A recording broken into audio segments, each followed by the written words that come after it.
Hey friends, it's Mel. Merry Christmas and welcome to my channel. If you need some quick party food, appetizers, savory treats, you've come to the right place. Tonight we're going to start with a new recipe. It's Taco Ranch Biscuit Bites. This is 1 pound of ground beef that I have just cooked up and drained all of my grease off of. Into this, you're going to add in 1 can of Rotel undrained. Then you're going to add in 1 envelope of taco seasoning. You want to mix that into your ground beef and add about 1/3 cup of water. Let it get all incorporated and then just let it simmer and cook down a little bit. After all of that is incorporated well, I'm just going to move it over to another bowl. And into that, I'm going to add in 1 cup of just regular bottled ranch dressing and 2 cups of shredded cheddar cheese. I was making this for a women's Christmas party at church, and this was when my oven was still on the fritz, so I'm just making up my mixture ahead of time, and I'm going to take it to church with me and prepare it the rest of the way there. And thank you for all your concern about my oven. My new control panel board came in and my husband got me back to cooking in no time. You're going to bake these up in a mini muffin pan, and I'm taking a roll of just the 10 small biscuits. Could not find the flaky layers. They would have come in half easily, but I'm going to work with what I have, and I'm just tearing them in half and then forming them into a little biscuit and putting them down into this muffin tin. Then you're just going to go over the top with a big spoonful of your meat and cheese mixture. This made plenty. I had another roll of biscuits that I did not prepare this night, but I made them up later in the week for our family at home, and I still had a quart size freezer bag full of this mixture where I can make this again. And you'll see when you bake them up here, I really overfilled and I had plenty of the mixture left, but you do bake it about 10 to 15 minutes in a 375 degree oven. This was so delicious. The taco seasoning and the ranch together gives a wonderful flavor, and the little bit of tomato in the Rotel. All the ladies loved this, and like I said, I made it later that week for my family and they loved it as well. And they're so cute with the little biscuit bottoms. Now we're going to make a super easy 3-ingredient sausage ball recipe. You start out with this baking mix. I have the Great Value brand. This is just like Biscuit, and there's so many neat things you can do with this if you've never used it before. I'm just showing you the back of the box. You can make biscuits, pancakes, all kinds of recipes. Into this, we're going to put 1 pound of just regular sausage, and we have 2 cups of shredded cheddar cheese in the bowl. The hardest part of this recipe is just mixing everything together. And I like to put some gloves on and let my sausage come up to a little bit to room temperature. And I'll begin mixing my cheese into my sausage before I ever start adding the bacon mix. And I'll just pour it in a little bit at a time and start combining. You can use a stand mixer, or if you have like dough hooks on your hand mixer. I tried that one time. It works good, I guess, but I just like to do it with my hands. I feel like I get it a little better incorporation of it that way. This is a very basic, simple recipe. I make these every year, and I make them numerous times throughout the year, just not at Christmas. They're a wonderful appetizer. They're also just good to have for a quick breakfast. But you can see how this stuff will get in the bottom of the bowl, and then I just pour it back up over the sausage. And finally, you get 1 large sausage ball. And I'm just going to pull little small pieces off and roll them around to the little ball. I like mine rather small. They're not teeny tiny, but they're not like a golf ball size. They're smaller than that. You can see this makes a good amount of sausage balls here. The smaller pan I'm going to bake up for us to eat that night. And The larger pan, I'm going to put it in my freezer and flash freeze it for a couple hours so they won't stick together. And then I'll pull them out and put them in a baggie, and I'll just have them ready for Christmas or for whenever I want to pull them out. And here you can see they're frozen up, and I've just got my instructions, which is 15 to 20 minutes on 350 degrees. And when you pull them out from frozen, you can just set them on your pan, and by the time the oven preheats, they are ready to go in even from frozen, and they bake up wonderful. There's something very nostalgic and comforting about sausage balls to me. The cheese and the Biscuit, I think anything with Biscuit I just love.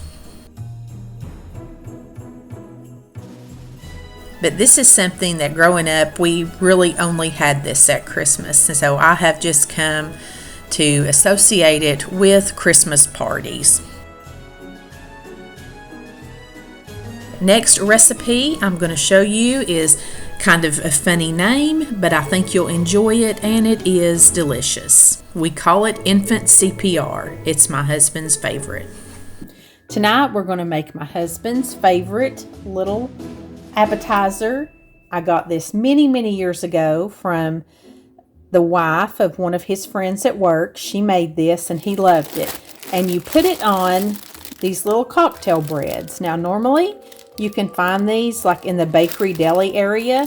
He likes rye, and I just happened to have this in my freezer from last year, and it's a good thing because I just have not been able to find this cocktail bread anywhere this year. I haven't looked at Aldi, but it also comes in wheat and pumpernickel, but this is what you put it on. You need 2 pounds of sausage, but I am halving it, so I'm just doing 1 pound of regular sausage. Normally you would do a pound of hot and a pound of mild. I'm going to use about a teaspoon of Italian seasoning, and if you were doing the whole recipe, you would use this whole 2 pounds of Velveeta. So I'm just going to use half of this. But we really don't know a name for this. I guess I would call it sausage and Velveeta toast, or maybe cocktail toast. But around here, we all know it as infant CPR. I wrote this little recipe down. I called my husband's friend, I called his wife to get this recipe, and I wrote it down on this infant CPR pamphlet that I had in my purse. So the kids think it was so funny when I pulled this out. Years later, they saw this and they're like, "What is that, Mom?" I said, "It's just a recipe," and honestly, I know it by heart now. It's 2 pounds of sausage, 2 pounds of Velveeta cheese.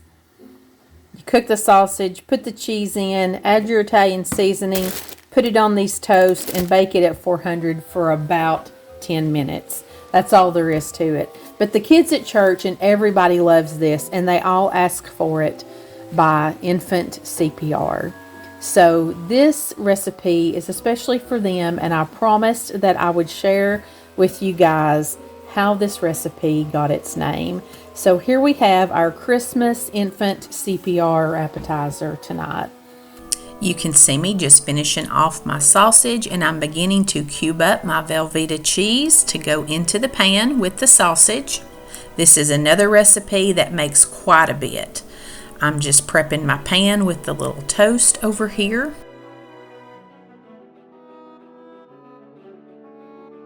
I do continue to blot the grease out of my sausage after I've drained it, because that sausage just kept rendering grease. And I'm going to put in my Italian seasoning, and I just kind of eyeball this.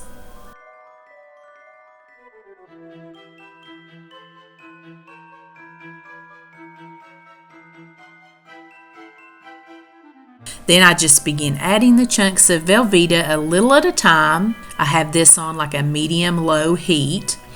You'll see it begin to soften up and melt, and I just keep stirring it around in there, and eventually you will get to a place where it's all melted down and incorporated.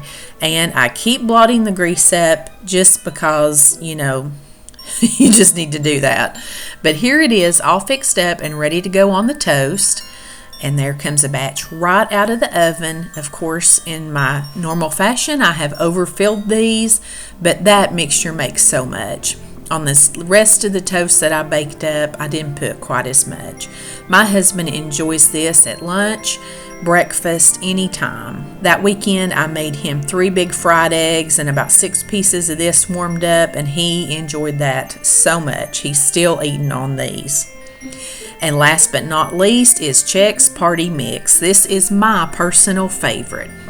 Here are the things that I put in mine, and basically the seasonings are always the same, but you can mix it up with whatever you like to go in yours.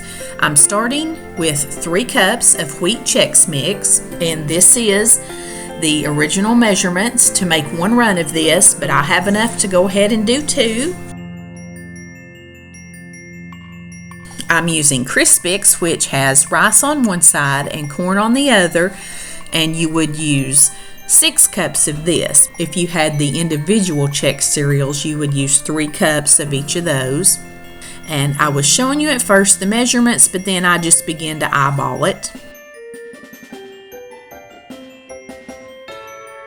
And you'd use about 1.5 cups of nuts, so I'm using about 1 cup of cashews, and I know I will go back with the rest of those, and also almonds. And as far as nuts, this is what I put in ours because this is what we love. And I always use more nuts than what's called for anyway because that's how we like it. And then I see I'm going to have plenty more nuts left over and cereal to do the second run, and I have decided to make it all in this one huge pan. So I just eyeballed me 6 more cups of that Crispix, which finished it off, and here comes 3 cups of the wheat Chex again, and that finished that off.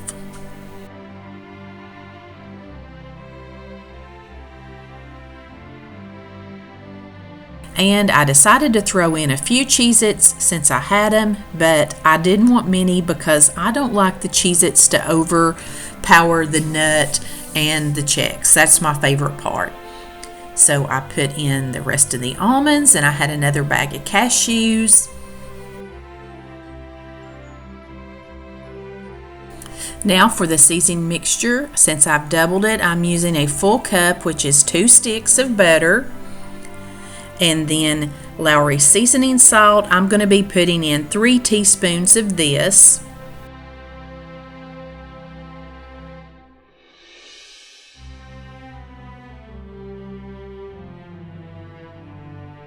Garlic powder, I will be using 1.5 teaspoons of this.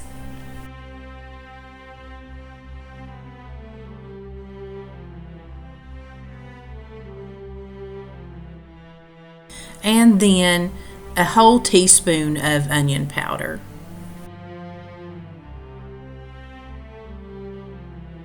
For the Worcestershire sauce, I will be using 4 big tablespoons of this. Like I said, I did double this recipe. I will leave you a link to the original recipe in the description box, but as you can see, I make this my own, and you should too. I mean, it is a party mix. So have fun with it.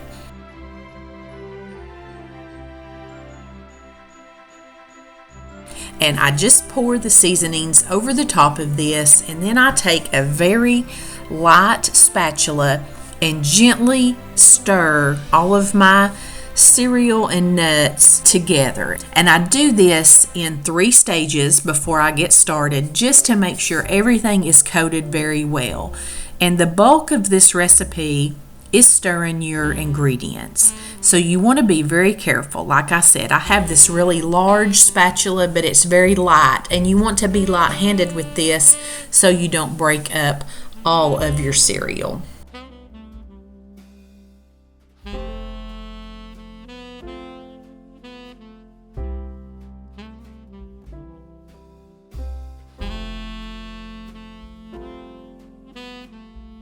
So once I have all of my seasoning mixture coated onto my cereal, you're going to put it in a 250-degree oven. Set you a timer. and you're going to cook it an hour, but every 15 minutes you're going to pull it out and stir it ever so lightly. So you'll do that at 15 minutes, 30 minutes, and 45 minutes. Then your last 15 minutes you pull it out and give it a final stir, and you're going to lay it out to dry. I just like to cover my entire stove with paper towels. I do have a child that has cashew and nut allergies, so I like to keep everything contained, and don't worry, she was away for the weekend. I just don't even make this when she's in the house. It's okay to have it stored here, but I don't like to make her uncomfortable. And you can see the bountiful harvest that we have. This is so good. This is my favorite. I like to have plenty to share when everybody's here, and like I said, I like to make it when she's not at home, and I just make plenty of it.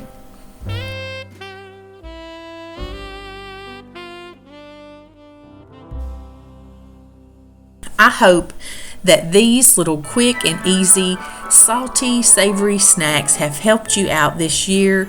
I will have you a link to my Christmas playlist at the end of this video if you need any other sweet treats. I will not have a What's for Dinner next week, but I will have a special video on Tuesday and a little something for you on Christmas Eve. Thank you so much, friends, for a great year, and I look forward to seeing you in the new year. I'll take a little bit of time off, and I'll be back with lots of great new content for you. I hope that you have a very Merry Christmas and a very Happy New Year. And I send you love, as always, from my kitchen.